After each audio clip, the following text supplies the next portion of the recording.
everyone. So, for today's lesson, we have behavioral adaptation. All living things have adaptations that help them survive and thrive. Adaptation is the result of evolution. This means that we and other species change over time to live and survive. There are two kinds of adaptations: structural and behavioral.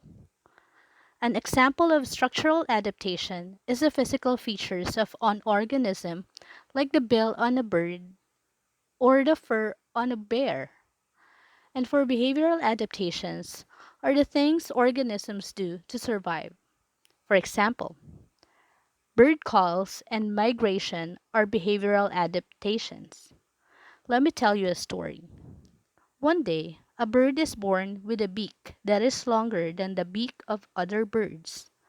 The longer beak helps the bird catch more food.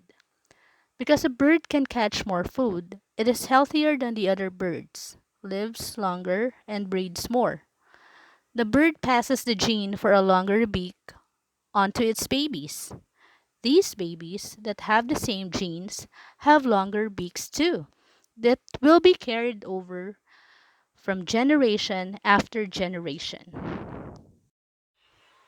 Hibernation is a behavior that some animals use to survive during the winter.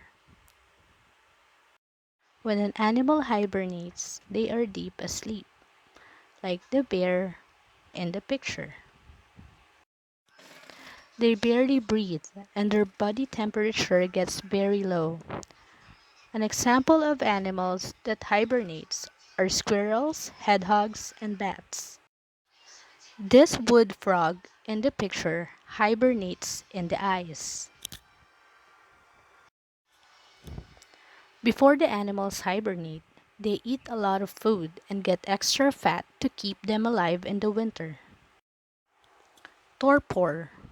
This occurs when an animal lowers its heart rate and breathing to save energy while it sleeps, but it can wake up to fight off predators.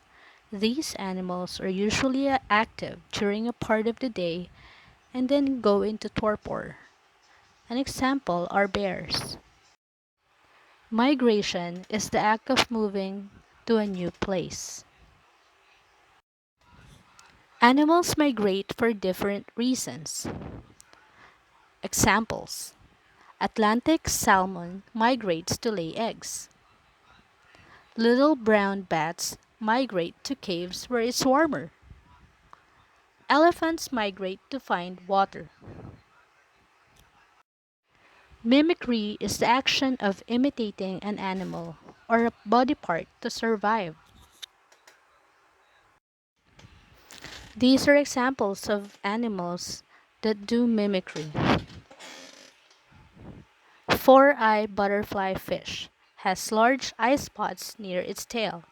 These false eyes trick predators into believing that they can see it coming from behind. Another example is a scarlet king snake. It makes itself look like a poisonous snake called the coral snake. Thus, predators leave them alone because they are poisonous. Plants and animals in the desert change their behavior to survive. An example of this is the cactus, as you can see in the picture. The roots of a cactus spread out to get water. Many desert animals are nocturnal to stay out of the sun.